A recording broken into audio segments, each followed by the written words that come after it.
The Senate will come to order. The Secretary will call the roll. Senator Brooks, Senator Buck, Senator Canizaro, Senator Dennis, Senator Doniate, Senator Dondero Loop, Senator Gokachia, Senator Hammond, Senator Hansen, Senator Hardy, Senator Harris, Senator Kekeffer, Senator Lang, Senator Neal, Senator Orenshaw, Senator Pickard, Senator Ratty, Senator Scheibel, Senator Sievers-Gansert, Senator Settlemeyer, Senator Spearman. Here. Thank you. Let the record reflect there are 21 senators present. Please rise for the prayer by Father Jeff Paul of St. Peter's Episcopal Church in Carson City. Working? Thank you. I've learned over the years as a priest that the voice of the divine can come to us in weird and wondrous ways. Yesterday, I had a piece of Dove dark chocolate, and the foil wrapper said, "Be with people who make you laugh from heaven above." Let us pray.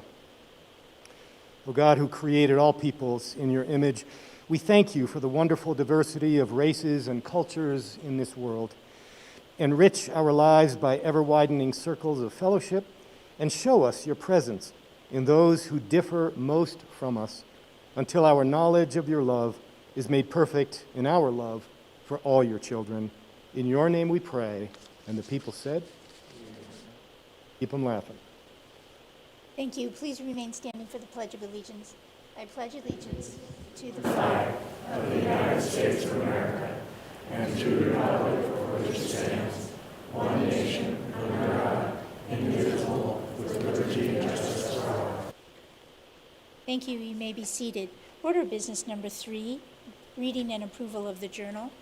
By previous order of the Senate, the reading of the journal is dispensed with, and the President and Secretary are authorized to make the necessary corrections and additions. Order of business number 4, reports of committee. Madam President, your Committee on Legislative Operations and Elections, to which was referred Senate Bill 82, has the same under consideration. Begs leave to report, sending back as recommendation do pass. Also, your Committee on Legislative Operations and Elections, to which was referred Senate Concurrent Resolution Number 2, has the same under consideration. Begs leave to report, same back the recommendation be adopted. Signed, Senator James Orenshaw, Chair. Madam President, your Committee on Natural Resources, to which was referred Senate Bill Number 53, has the same under consideration. Begs leave to report, the same back the recommendation do pass. Signed, Senator Fabian Doniate, Chair. End of reports. Thank you. Order of business number 8, waivers and exemptions. Notice of exemption, March 4th, 2021. The Fiscal Analysis Division, pursuant to Joint Standing Rule 14.6, has determined the eligibility of exemption of Senate Bill Number 68, signed Wayne Thorley, Fiscal Analysis Division. End of notices. Thank you. Order of business number 10, introduction, first reading and reference. Senate Bill Number 167, introduced by Senator Sievers-Gansert, revises provisions relating to taxation. End of bill. Thank you. Senator Sievers-Gansert. Thank you, Madam President. I move to refer Senate Bill 167 to the Revenue and Economic Development Committee. Thank you. Senator Sievers-Gansert has Senate Bill 167 to the Committee on Revenue and Economic Development. Are there any objections to the referral? If not, so ordered. Senate Bill Number 168, introduced by Senators Lang, etc., revises provisions relating to cannabis. End of bill. Thank you. Senator Lang. Thank you, Madam President. I refer Senate Bill 168 to Health and Human Services. Thank you. Senator Lang has referred Senate Bill 168 to Committee on Health and Human Services. Are there any objections to the referral? If not, so ordered. Senate Bill Number 169, introduced by Senator Dondero Loop and Assemblywoman Bilbray Axelrod, revises provisions relating to education. End of bill. Thank you. Senator Dondero Loop. Thank you, Madam President. I move to refer Senate Bill 169 to the Committee on Education. Thank you. Senator Dondero Loop has referred Senate Bill 169 to the Committee on Education. Are there any objections to the referral? If not, so ordered. Senate Bill Number 170, introduced by Senate Committee on Growth and Infrastructure, makes various changes relating to off-highway vehicles. End of bill. Thank you. Senator Harris. Thank you, Madam President. I move that we refer Senate Bill 170 to the Committee on Growth and Infrastructure. Thank you. Senator Harris has referred Senate Bill 170 to the Committee on Growth and Infrastructure. Are there any objections to the referral? If not, so ordered.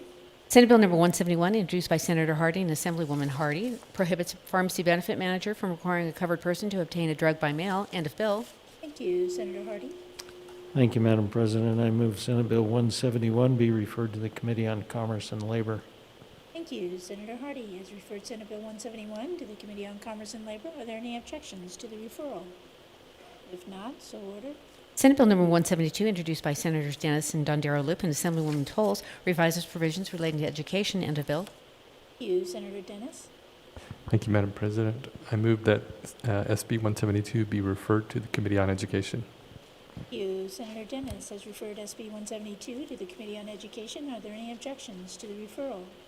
If not, so ordered.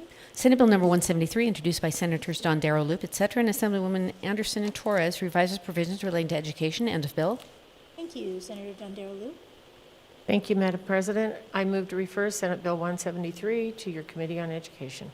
Thank you, Senator Dondero Loop has referred Senate Bill 173 to the Committee on Education. Are there any objections to the referral? If not, so ordered. And that concludes order of business number 10. Thank you. Order of business number 12, second reading. Senate Bill number 38, introduced by Senate Committee on Government Affairs, revises certain provisions relating to the process by which a district attorney may request assistance in criminal cases from the Office of Attorney General of the people of the State of Nevada, represented in the Senate Assembly, do enact as follows. Section 1 to Section 1. Thank you. Are there any amendments to the bill? There are none. Thank you. Senate Bill 37, order to the general file. Senate Bill number 46, introduced by Senate Committee on Government Affairs, revises provisions relating to the Office of Attorney General of the people of the State of Nevada, represented in the Senate Assembly, do enact as follows. Section 1 to Section 1. Thank you. Are there any amendments to the bill? There are none. Thank you. Senate Bill 46, order to the general file. Senate Bill number 47, introduced by Senate Committee on Government Affairs, revises provisions governing public borrowing. The people of the State of Nevada, represented in the Senate Assembly, do enact as follows. Section 1 to Section 1. Thank you. Are there any amendments to the bill? There are none. Thank you. Senate Bill 47, order to the general file. Senate Bill number 68, introduced by Senate Committee on Government Affairs, revises provisions governing public investments. The people of the State of Nevada, represented in the Senate Assembly, do enact as follows. Section 1 to Section 1. Thank you. Are there any amendments to the bill? There are none. Thank you. Senate Bill 68, order to the general file. And that concludes order of business number 12. Thank you. Senator Brooks. Order of business 9, please. Order of business 9. Thank you, Madam President. Sorry, motions. Just a second. Let me do my little title here. Motions, resolutions, and notices. Thank you, Madam President. I move that we refer Senate Bill 47 and Senate Bill 68 to Finance Committee. Thank you. You have heard the motion. Are there any remarks? All right, hearing none. All those in favor signify by saying yea. Opposed, nay. Motion carries. Senator Cannizzaro. Thank you, Madam President. I move that we take Senate Bill 62 from its place on general file and place it on the Secretary's desk. Thank you. You have heard the motion. All those in favor signify by saying yea. Opposed, nay. Motion carries. And that concludes order of business number 9 and business of the desk for this legislative day. Order of business number 16, remarks from the floor. Senator Pickard. Thank you, Madam President. I rise today to commend our colleague from our senator from District 1 for what I believe was probably the most open and, to use her word, robust discussion yesterday morning. For the first time in my experience this session, all of the questions were allowed, even questions to opponents of the bill, and that allowed for a thorough vetting of the measure, and it was refreshing. And I believe it was a model for how we should be conducting ourselves during this self-imposed cloister. So to my colleague from District 1, I say thank you. And to my colleagues in this body, I ask you to look to her example as a guide until we open to the public. Thank you, Madam President. Thank you, Senator Pickard. Senator Ratty.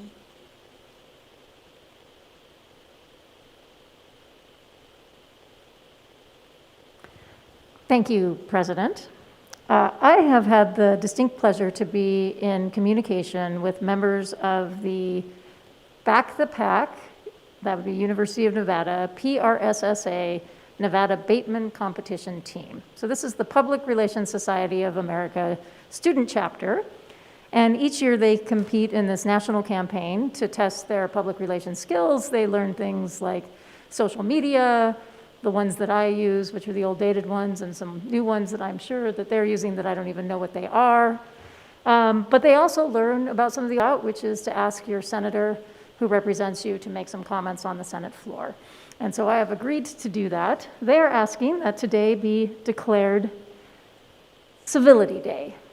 The topic that they've chosen for their competition this year is to roll out the Radiate Respect campaign. And in their words, the future of our community is dependent upon civil communication with one another by respecting each other in times of conflict and discomfort while correcting impacts on non-privileged citizens. I think it's a timely message. I commend them for taking on the issue of Civility Day. They've also learned the hard lesson of how many days it takes to get a proclamation, so I will not be doing a full proclamation for them on the floor today. But I did want to personally ask that we choose to respect and honor Civility Day today and every day moving forward, and to commend the members of the Back the Pack Bateman team for their good work on this topic, and wish them much luck in their competition. Go Pack. Thank you, Senator Roddy. Senator Doñate? Thank you, Madam President. Earlier this week, a few of our colleagues mentioned the groundbreaking science that has precipitated these past 12 months from the evolvement of the COVID-19 vaccine. It would also be reminiscent of me to mention that today we've reached the sobering milestone of 5,000 Nevadans passing away from this virus, many of whom are Black and Latino residents in my district. As a public health professional, I want to take this moment to share a bit of background for why medical research has succeeded to the capability that it has today, and why we need to value the lives of our marginalized communities. To conduct medical research, scientists use human tissue and laboratory space to test the efficacy of new drugs and vaccines undergoing clinical trials. Given that regular human cells only have a limited lifespan, scientists utilize cancer cells that can replicate indefinitely. But what if I told you that all of these cells have the same hereditary lineage? In fact, most people don't realize that these immortal cells can be traced back to one single person. The reason why scientists refer to these immortal cells as a HeLa cell line is because we took them from a patient without consent or permission, and her name is Henrietta Lacks. Henrietta Lacks was a 31-year-old African-American mother who resided in the DMV area, and she worked as a tobacco farmer in Virginia, and eventually she moved to Baltimore. But one day on January 29, 1959, Henrietta went to Johns Hopkins Hospital after experiencing what she referred to as a knot in her womb. And in response, her physician took a biopsy of a mass that was found, and it turned out that that mass was diagnosed with a malignant epidermoid carcinoma. That moment in history will go down as an atrocity in the field of public health. The reason why we teach about Henrietta Lacks is because her physicians took samples from her body without permission or knowledge. The cells from that cancerous sample was collected, would then go on to be known as a HeLa cell line, and it would pave the way for a new era of biomedical research. HeLa cell lines are the reason why Jonas Salk was able to develop the polio vaccine. It is how we've created cancer drugs and gene therapies, and most recently, it's how we developed and tested the COVID-19 vaccine. Women's History Month reminds us of the abuse and sacrifices that others have gone through to get where we are at today, but it also showcases the implications of how our words and actions can have a profound impact. Society will not progress until we heal the disparities that have been caused by past decisions that disproportionately targeted Black and brown families, many of which still exist today and were enacted by this legislative body. May her memory inspire us to fight against racism and sexism in the healthcare system, to prioritize racial justice during this pandemic, and to uplift and support Black women in our communities, and to lead with moral rectitude. Thank you. Thank you, Senator Doñate. Senator Severs-Gansert? Thank you, Madam President. I just wanted to comment on some information that was produced yesterday about extended learning opportunities for the students in K through 12. We all know that our students have a learning gap, an achievement gap because of COVID, since they've not been able to be in school or have been in school part-time or have been remote. And I think it's really exciting to look at some opportunities for summer school, extended learning after school, that would incorporate our individual public schools as well as nonprofits to really try to help lift the students of Nevada back up and to get them where they need to be again. So I just want to say I'm looking forward to working on that type of legislation to help our students get back on track. Thank you. Thank you, Senator Severs-Kansas. Are there any further remarks? All right, hearing none. Senator Cannizzaro? Thank you, Madam President. I first wanted to just note that the deadline for individual senators' introduction of bills and joint resolutions is Monday, March 15th. So to all of my colleagues, please be sure to submit your bills and resolutions to the front desk as soon as possible so that we can continue to meet our legislative deadlines and that one that's coming up in just a very short period of time. And Madam President, I did also want to note something that my colleague from Senate District 10 also brought up, because I think it's a pretty sobering statistic, unfortunately. But today we did pass more than 5,000 Nevadans who have lost their lives as a result of the COVID-19 pandemic, some of whom are close to individuals in this very building. That is 5,000 families who had to say goodbye to a loved one too soon. And for anybody who's ever lost someone, you know that you would give anything for 5 more minutes to spend with them. I think while it is unfortunate that we have gotten to this place in our state, I am also thankful for the fact that we have taken precautions to help mitigate that here in Nevada and to prevent more families from having to say goodbye too soon. It is so important for a state like Nevada, where so much of our base here is reliant on tourism and from folks coming from outside of the state into the state, to make sure that we are vigilant in our precautions to prevent the spread and to slow the spread of COVID-19, to keep not only Nevadans safe, but those who seek to come here for our wonderful opportunities, both out in our public lands throughout the state, and also for our tourism communities as well. I am hopeful that this is where we can kind of end up in terms of deaths from COVID-19, and that possible surges as we start to see restrictions lifted elsewhere don't begin to impact Nevada in an adverse fashion.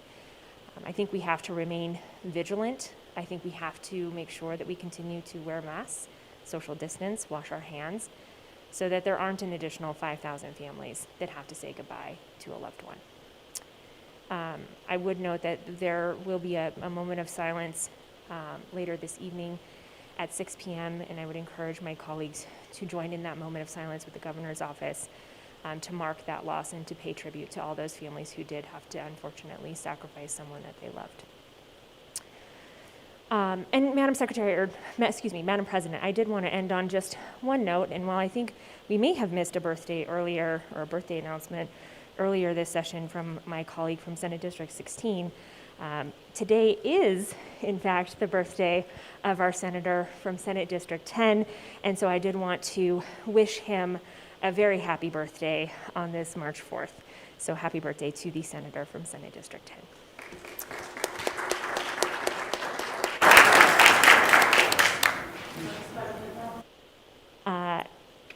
And with that, Madam President, I think I don't have additional words to share with the body, so I move that the Senate stand in adjournment until the hour of 11 a.m. on Monday, March 8th, 2021. Thank you, Senator Cannizzaro. You have heard the motion. All those in favor signify by saying yay. Opposed, nay. Bill adjourn in honor of civility, and condolences to the 5,000 families. See you again Monday at 11. Thank you.